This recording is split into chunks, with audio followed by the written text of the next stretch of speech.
Good morning, everybody. Welcome to Monday Morning Warm-Ups. Congratulations to Lauren Anker on her wonderful achievement of becoming the third horn of the National Arts Orchestra in Canada. Is that right? Did I get that right, Lauren? Yes. Awesome. Did, yeah, thank you. Fantastic. Oh, you'll betcha. So that's really wonderful achievement. Fantastic. So good morning to everybody. This is a happy and a slightly sad day because it's the last warm-up session, but we do have something for you in the middle of the session, so don't leave just yet. So lots of really cool stuff. I've just gotten back from San Diego. We had a fantastic week and a half there with mainly Mozart Orchestra. Played the Schumann Concertstück on Friday. Doug Hall was there, and he can attest, otherwise we just kick him out of the room, that it was perfection. Absolute perfection. And it was unbelievable. It was the most amazing performance on a Friday night in Del Mar in history. Live on stage. Okay. So hopefully you will all have your packet that Dana so brilliantly put together for our warm-ups this morning. So I wanted to talk about and cover articulation and ideas and my thoughts on articulation this morning. We'll obviously weave that into the general warm-up situation, but articulation is something that I think if we think about it the right way, we can put it in the right order of importance, and put it in a situation where it's not going to be detracting. When we have a lot of articulated stuff, it's not going to be detracting from how we sound. We can actually be able to use it as an extra sort of spice in the color. So we'll talk a little bit about this as the session goes on. But if we start with, let's start with number 2 in the buzzing. Nice easy one to start with. The idea again is everything we want to establish is with the airstream. So really good breathing, really good release of the air, focus on blowing as relaxed and open as we can. And then once we've established this and the use of the air mechanism, then we can add in the articulation. We don't want to start with the articulation being the foundation of the start of our sound. So we'll start from the beginning.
Awesome. And if you're getting a little bit of a head spin from that one, that's a good sign. I'm feeling a little woozy at the moment. Maybe that's, I don't know, maybe that's because of the kids this morning. Don't know. Yeah, so moving the air, focusing on moving the air and releasing. If you feel a little lightheaded, that's good. That means you're just moving the air. Any time during any of these exercises, if you feel a little bit lightheaded, that's great. But don't keep going until you fall over. That's not going to be great. So the next one I'm going to start with, we're going to go into the horn. This is the poo exercise. So again, we're building up the mechanism. We started off just focusing on moving the airstream. Now we're going to start with our lips together, just blowing through that setup. So we're going to play 8 of those notes, gradually getting louder, gradually getting longer. And the last one, we're going to add the articulation. But the focus is on moving the air and having the air start the note. So the air moving past the lips is what's going to create the vibration. So starting on a concert B flat. If you're just joining us for the first time, welcome. It's fantastic to see you. And if you've got your camera turned off, turn it on because we'd love to see you. All these beautiful faces in front of me. It's really very cool. And if you're here for the first time, put in where you're coming in from. And even if you're here for the 50th time, tell us where you're from. Tell us where you are. Particularly if it's somewhere weird like a beach. That'd be great. Okay, so starting on concert B flat.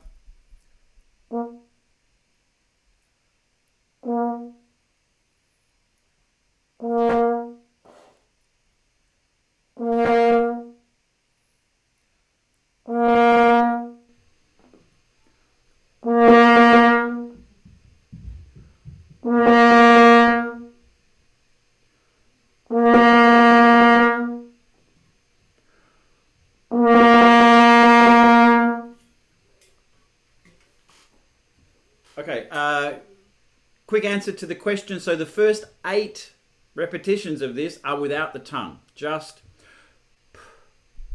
hence the title of the exercise, the poo exercise, is the syllable.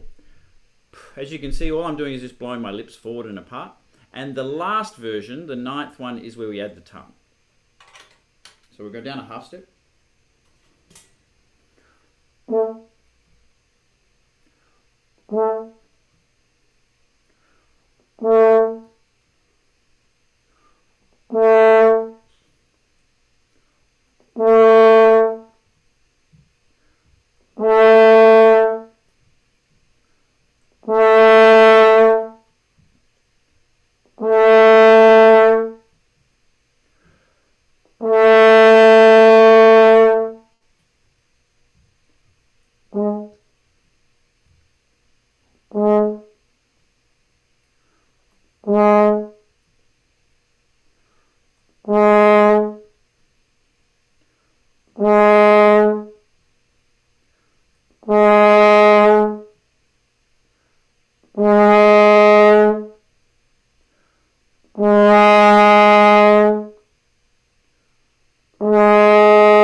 Awesome.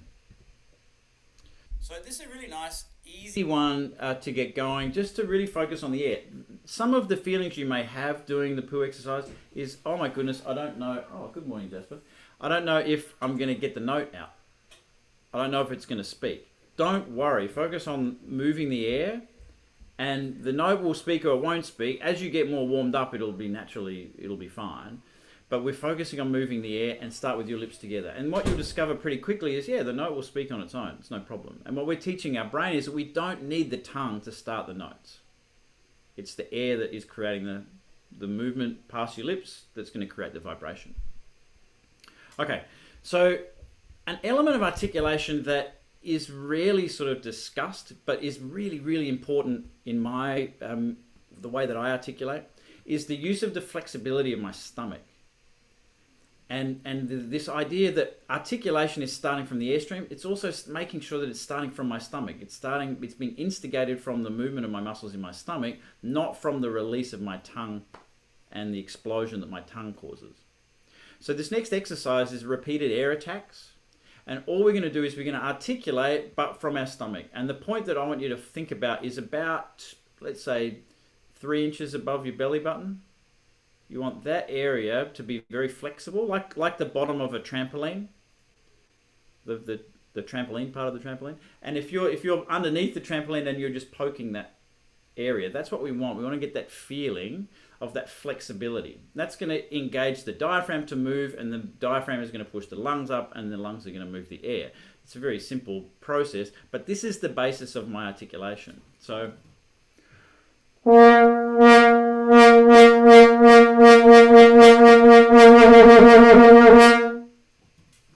coming from my stomach, we can actually, let's try this on the mouthpiece. Or if you have a straw, you can try it on the straw. Straws are really good.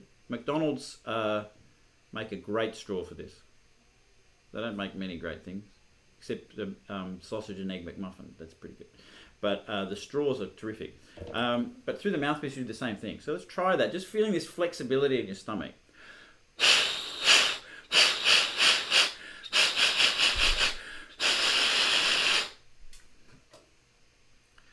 And if you feel like you're sort of bouncing up and down on a Pilates ball, that's sort of also probably the right feeling to go for.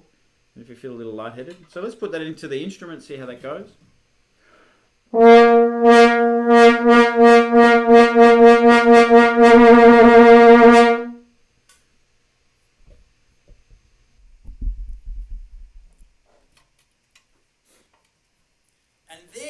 What we're going to do is we're going to repeat this one. We're just going to add the tongue. So we want the same motion with your stomach, and you're just going to coordinate that with your tongue.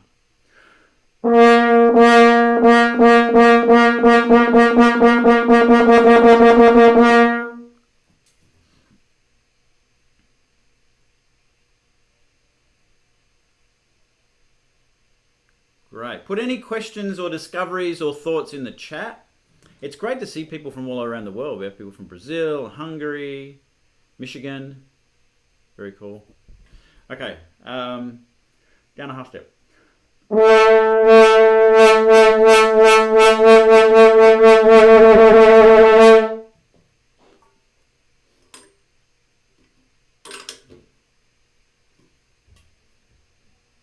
And now with articulation, with your tongue.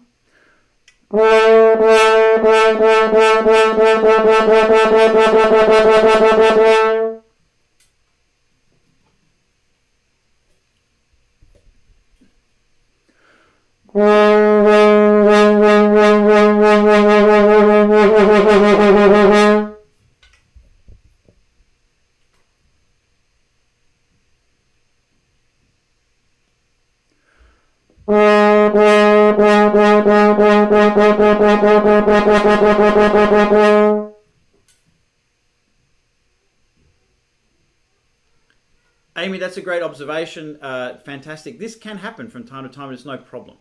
As long as your focus is on your stomach, your throat will maybe get a little engaged with the fast ones, but that's nothing to worry about.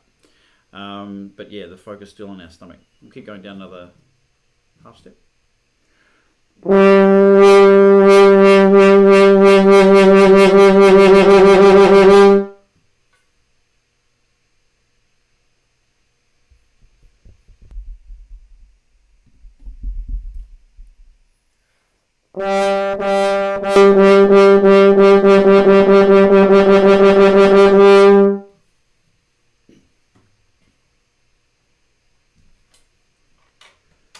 So just to show you the difference, if I were to practice this exercise without flexibility in my stomach, my articulation would sound more like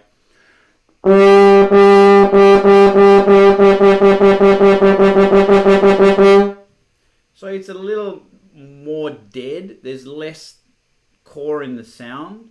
There's less body in the sound. And what I find is there are two parts to the sound. I have the articulation part, and then I get the center of the sound.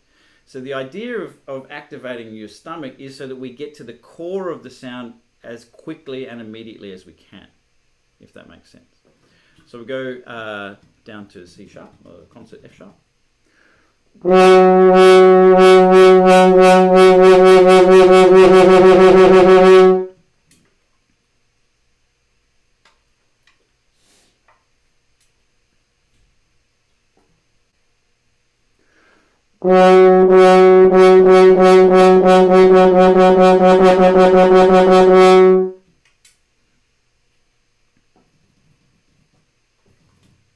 And lucky last.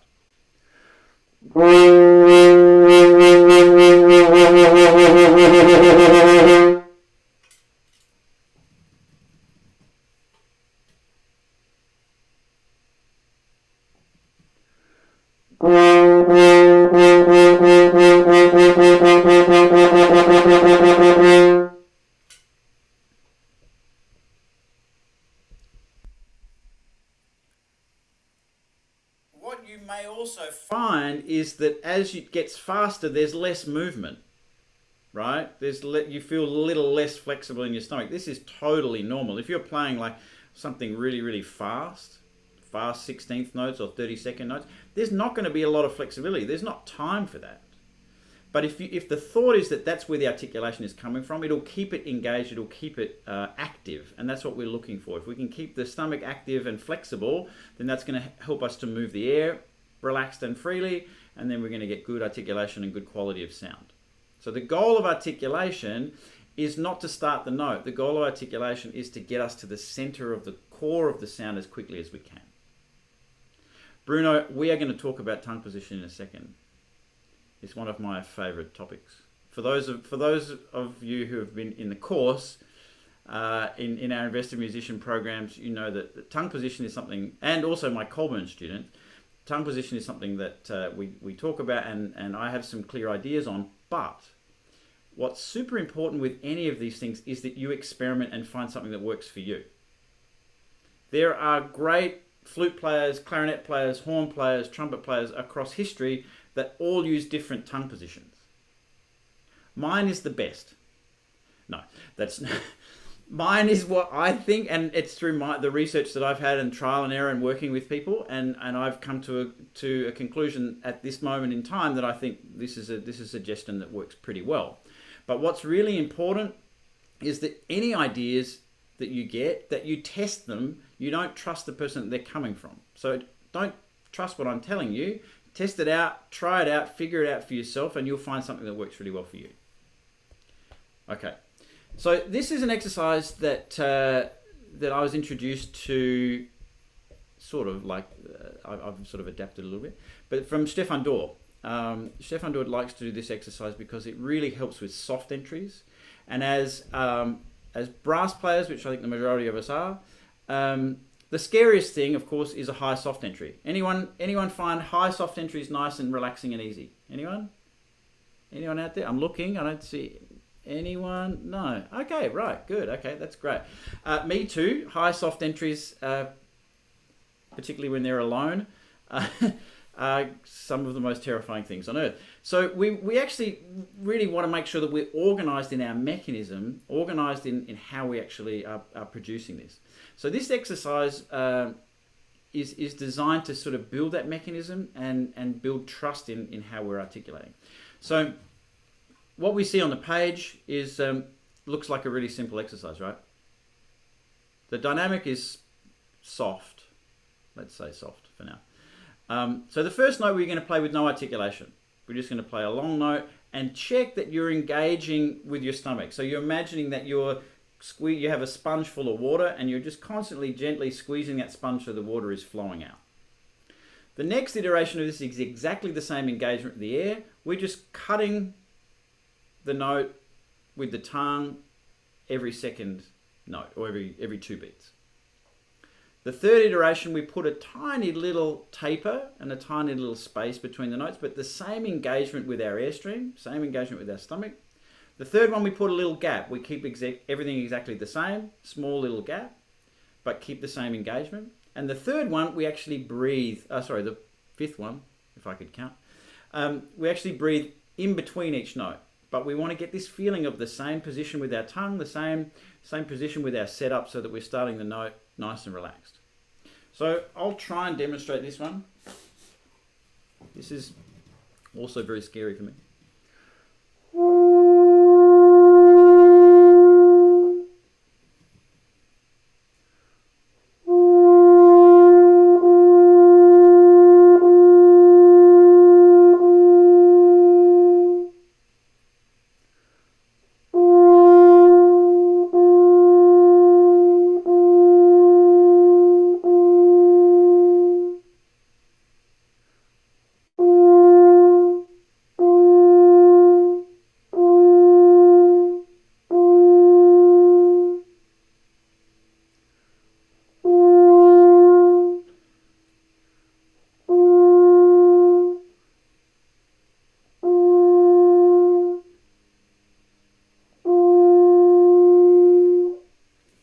Okay, so that gives you a little template of what we're doing. And the focus is on really making sure that your air and your stomach is engaged all the time and active, and that the air is doing the work, and the tongue is just coming in coordinating with the start of those notes. Okay, so we'll do call and answer. It's probably the easiest way. So.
Terrific. So one of the important ones to this one is that you don't do too much of it, particularly if it's high, because it is quite strenuous. So I would drop down pretty quickly with this one, or if you're going to go higher, not too many repetitions of the exercise, because you're going to get tired and it's going to get you're going to get potentially a little bit stiff.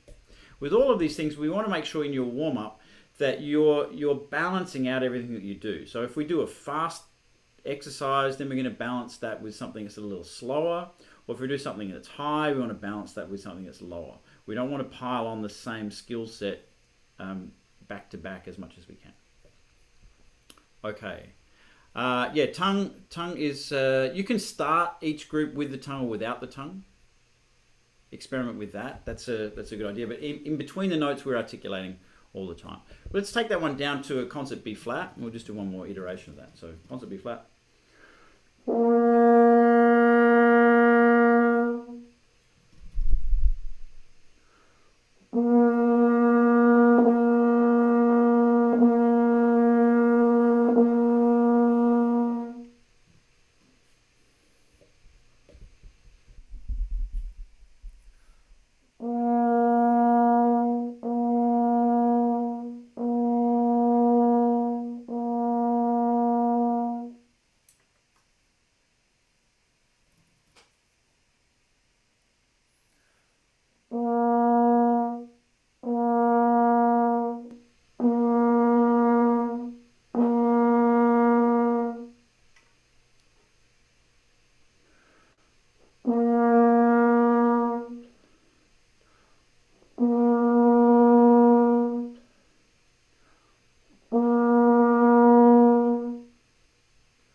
Awesome. Any questions, please put them in the chat. Any observations that you make, put them in the chat as well, because I'm sure someone else will have a similar observation or a similar experience. So the next one, again, we talked about, so we had a static exercise. Let's get moving. So we're going to do this repeated note scale pattern that people are very familiar with. This was introduced to me by my college teacher in Adelaide, Patrick Brislin. As an idea of keeping the airstream active and moving, but teaching the tongue to just cut through that airstream and start involving a little bit of movement into the mechanism. So I'm going to start on concert F.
Close.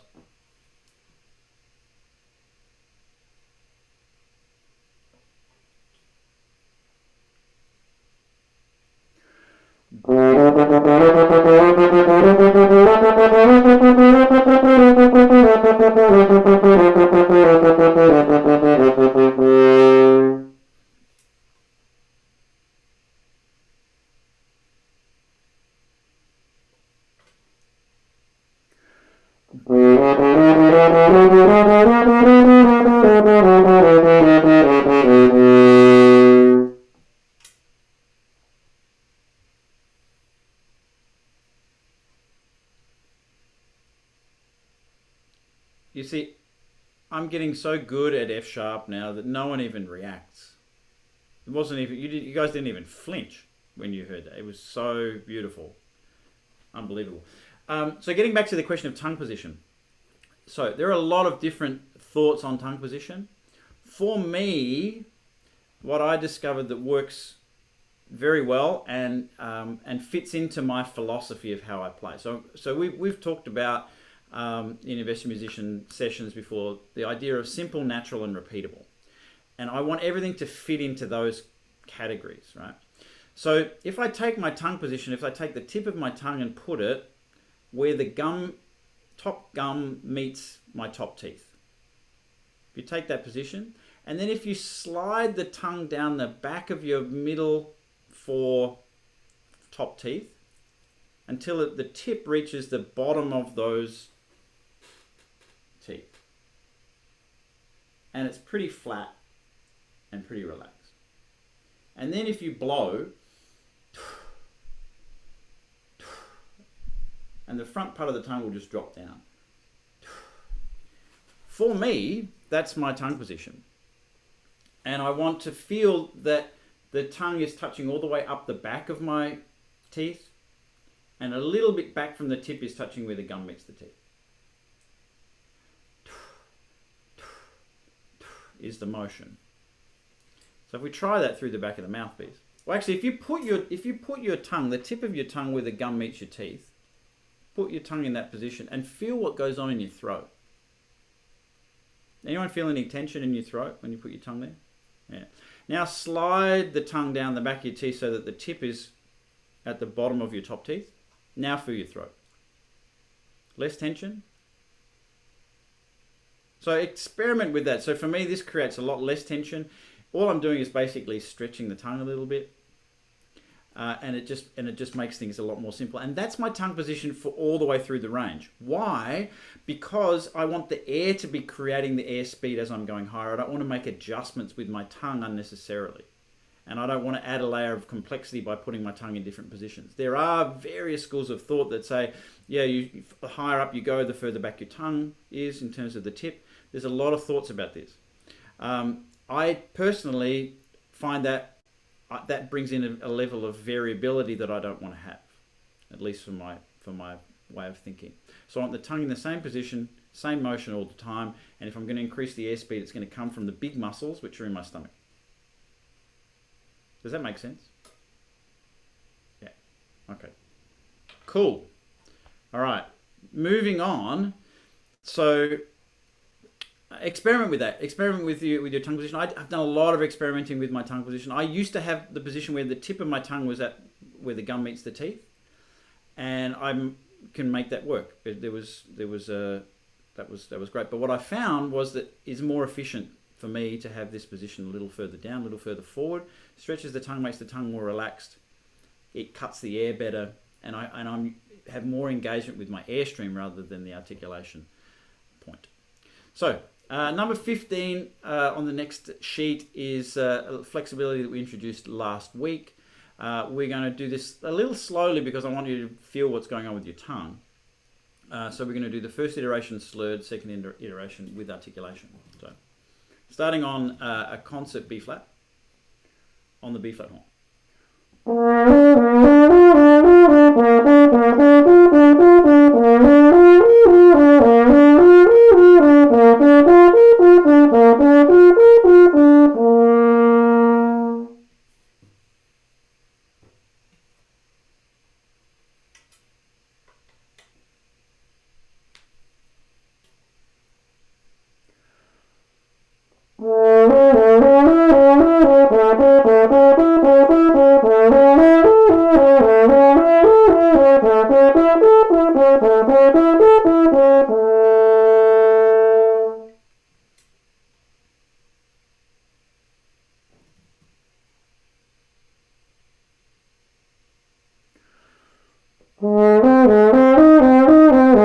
Oh, sorry.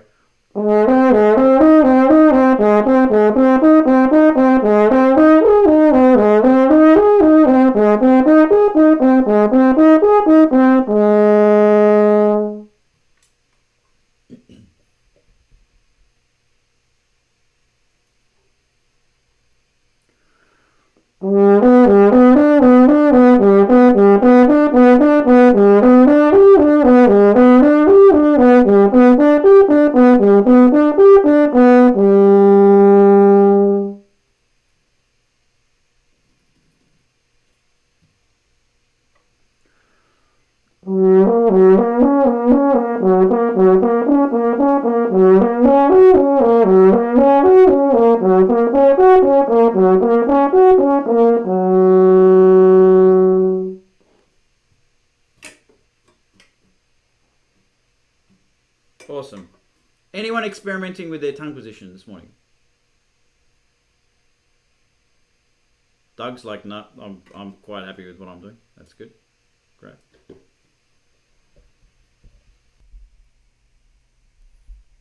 Tip of the tongue is on the back of the bottom teeth.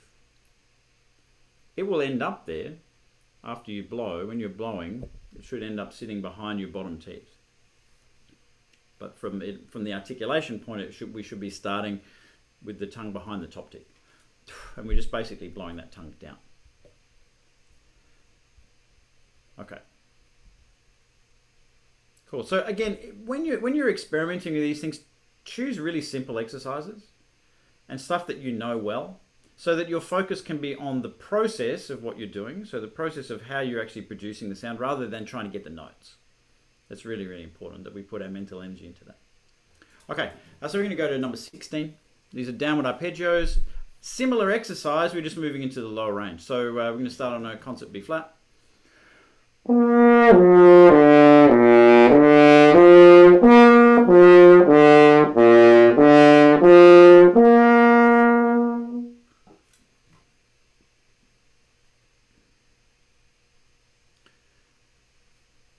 So you can either do this one, the second iteration, either with articulation from your stomach, so huffing, or with articulation with your tongue, or you can combine both of them. Experiment with that. So we'll go down a half step.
Okay, awesome. So, very exciting news. Very, very exciting news. Next Friday, on the 1st of October, we'll send you guys all this information. But we're going to have a masterclass, or you can call it whatever you want, actually. A session, I don't know, workshop, on how to prepare for an audition if you've only got 3 weeks.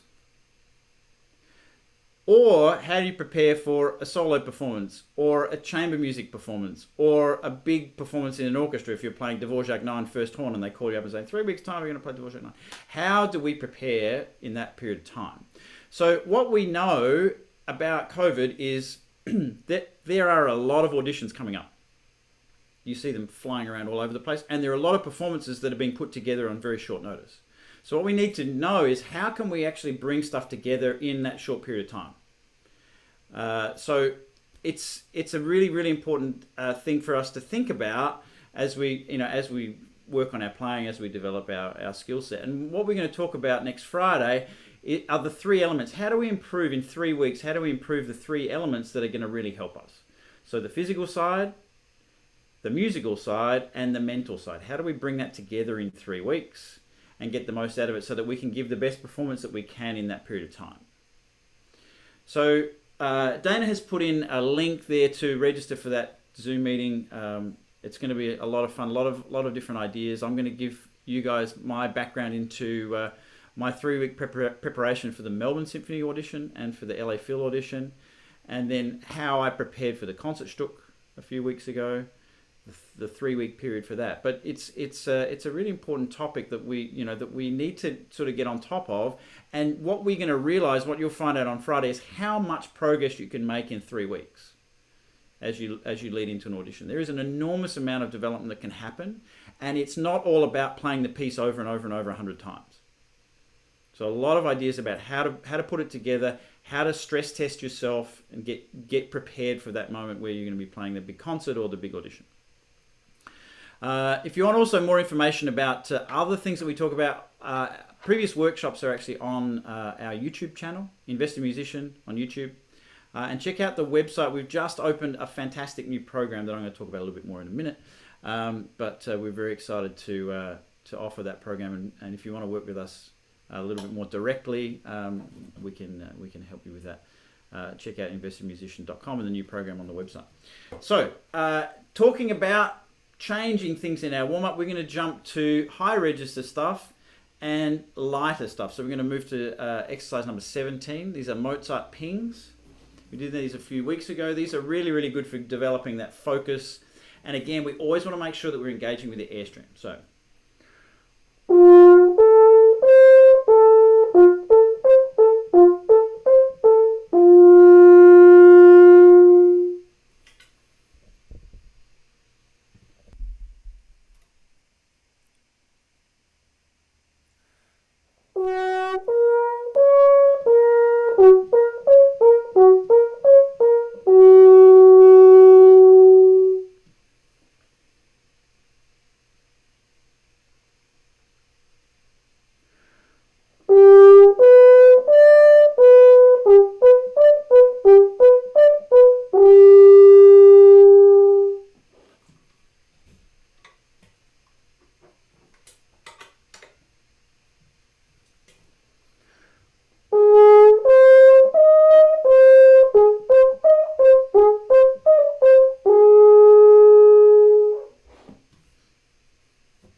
Okay.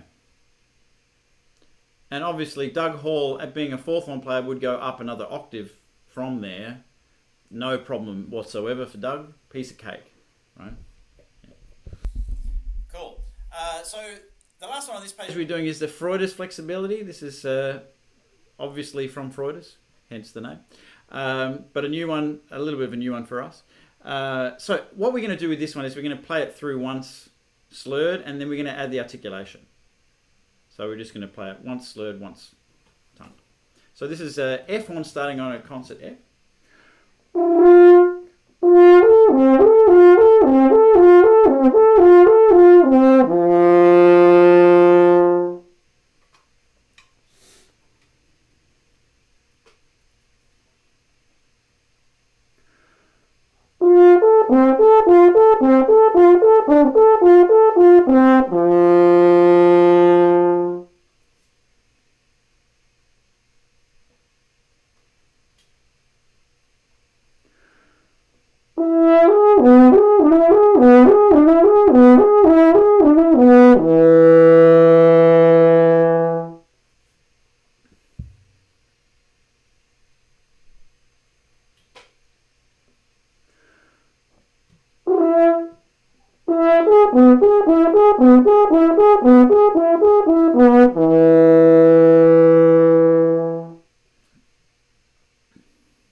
Okay, awesome.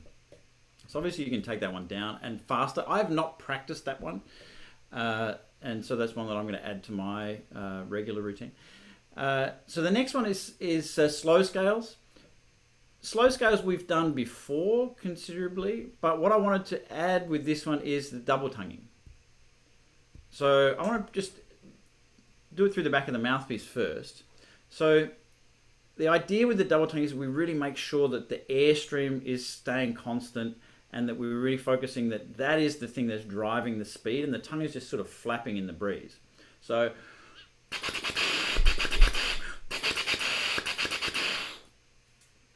just try that to feel your mechanism. The syllable I use is tuku tuku, but there's dugga dugga and there's a whole bunch of different ones. Find out what works best for you. Tuku tuku or two with my articulation helps me stay forward with my tongue and keep everything nice and forward with my setup. All right, let's give this one a go. We're gonna travel ascending by semitones, but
Thank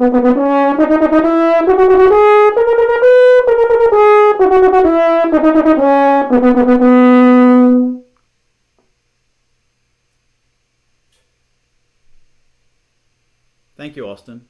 Thank you.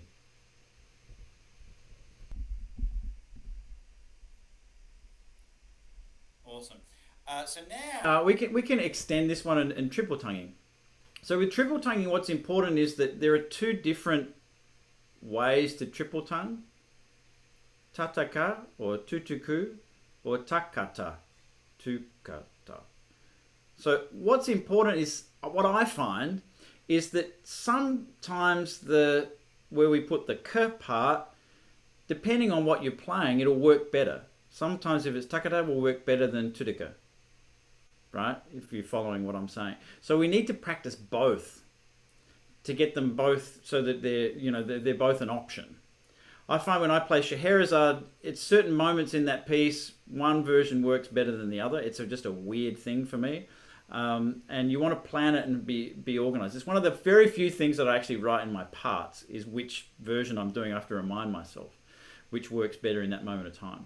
So we're going to go back to the beginning of this one and try it with triple tongue. And each iteration, each scale version, try the different version of the articulation. So I'm going to start with takata, takata, takata.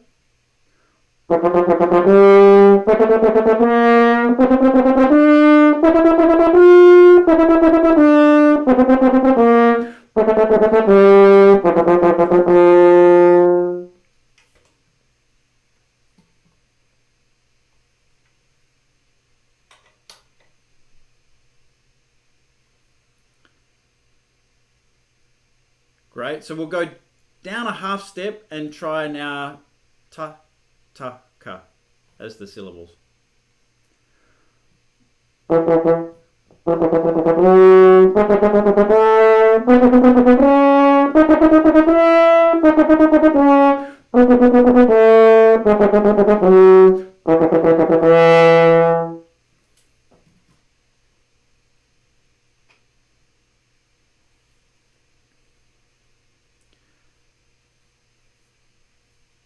I'm just curious, who finds the takata easier? Who finds takata, takata, takata easier? Put your hand up. Interesting. And then the tataka, who finds that easier for them? Okay, Fred, interesting. Great. Yeah, so there'll be one that you naturally find a little bit more, more natural, easier.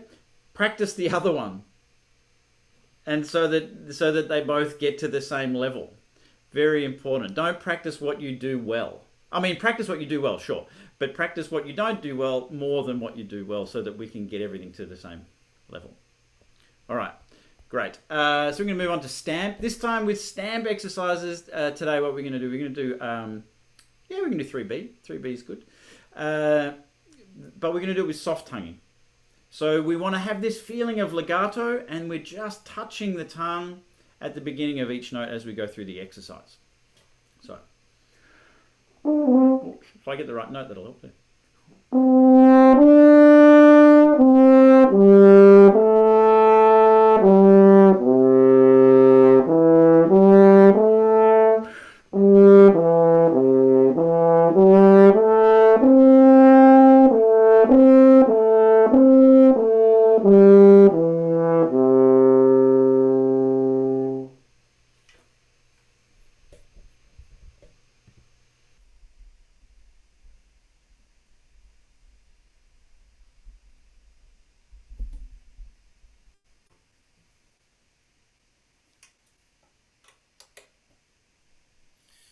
So again, this goes with Robson's question that he just puts in the chat now. When he's practicing in the higher register, sometimes the staccato, the notes fall off, or it's not stable. Just check that we're engaging our air. This is the same with this one. Make sure that our air stays engaged and that the legato is coming from your stomach, coming from the activity of your airstream, not trying to manipulate your legato or anything from your face. So it's the same in the upper register. Make sure that we stay engaged. Even in staccato, keep the support system engaged all the way through. We'll go down a half step. Cool.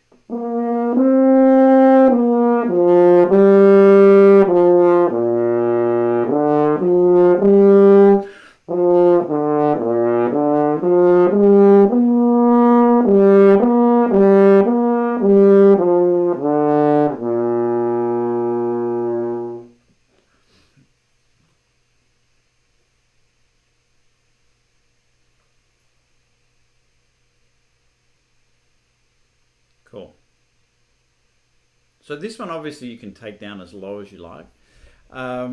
We've had a whole bunch of consultations with people interested in studying with us and working with us in the Invested Musician program. We have just launched that program last week. Check it out on the website. Some of the questions that come through that are: what is the time commitment for that program? What sort of access do we have to the faculty, and what packages are available? We have 3 different packages for people to be involved in that can suit your budget and suit your time. In terms of time commitment, it has to fit with my schedule as well. So we've built it so that it works with, if you're a university student, if you're a professional, if you have a day job, the program will work with you. There's a lot of content that you work with us on recorded content with video, and then a lot of stuff that we work together in live content, but it will all fit with your schedule. It's not designed to overwhelm you. It's designed to support whatever you're doing. And in terms of contact with us, you will have access, whether you like it or not, to me 24/7. You can always send me a message, email, and I promise I'll get back to you as quickly as I can. Also, you have access to our other 4 members of the LA Phil. 5 members, I think, right? And Rupal, and we'll also have involvement throughout the program with Dinka Vlakovic, who is our mental training coach, and Rachel Nikotopoulos, and who's doing Alexander Technique, a whole array. And Rupal is teaching all the business side of things within the program. So if you have any questions about the course, if you think it might be something that's interesting for you, if you want to continue working with us closer, it's really easy. Go to the website, set up a call with us. I'll happily have a chat with you for as long as we need to figure out if it's going to be helpful for you. Ripple, do you have anything to add?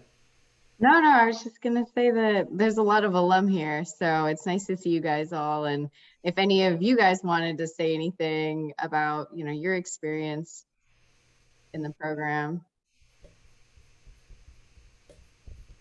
let us know. Let us know.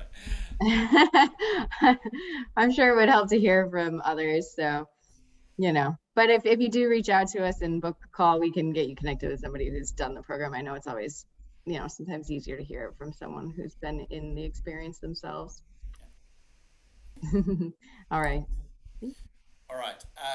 So last articulation exercise we're going to do is we want to move through the range as much as we can. So we're going to do we're going to jump to the 2-octave pattern. I've given in the packet, we've got a 1-octave pattern that works really well. These are based on James Stamp exercises, and we're going to jump to the 2-octave one because you guys sound so great, and why wouldn't we just jump straight to 2 octaves, right? So, and we're going to start just to make it exciting. We're going to start on a horn F, just so that I get to include F sharp in this exercise. So the idea of this again is make sure that you keep your stomach engaged, as flexible as you can, and the tongue is just flapping in the breeze. So this is also designed, we can do this one really, really fast. And if I was working on increasing your speed of articulation, start with a metronome marking that is actually pretty stable for you. And then each day, just increase that metronome marking by 1 beat per day. You find in no time your speed will take off, your stability will take off. It's really important that when we're working on elements of our playing, we don't put them under too much stress too soon. So choose simple exercises, choose dynamics that are comfortable to begin with, choose speeds that are comfortable to begin with, choose range that is comfortable to begin with, and then gradually expand that. Don't just go to the extremes immediately, because all that's going to do is build in bad habits. So you want to build the habit in a sustainable and effective way. So we're going to start on concert B flat.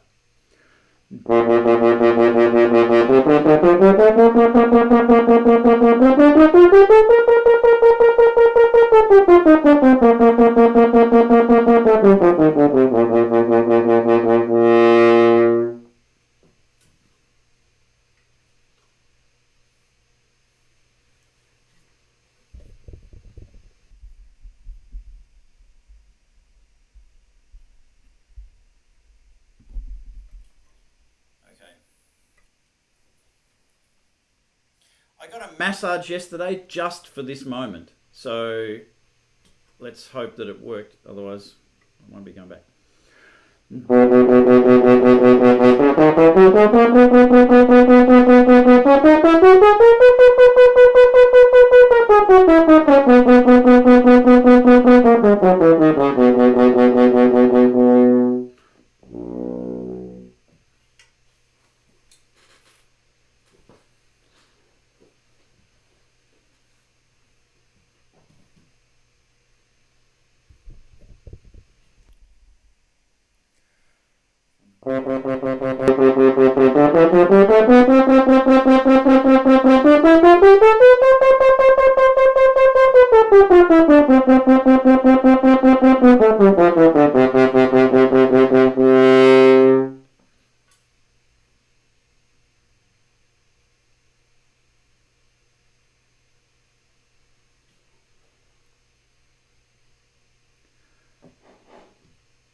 Awesome.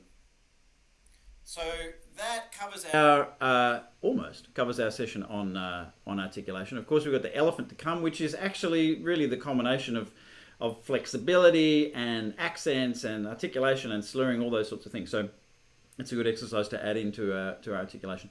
I think given this is our last session for a little while, we can unmute and play the elephant together, because that's always a very exciting moment for sound engineers around the world. So unmute, and here we go. Is there a button where we can unmute everyone automatically, Dana? That'd be awesome. Okay, so we're going to start on a concert. Everything's going to be great. So glad we recorded. All right, 1, 2, 3.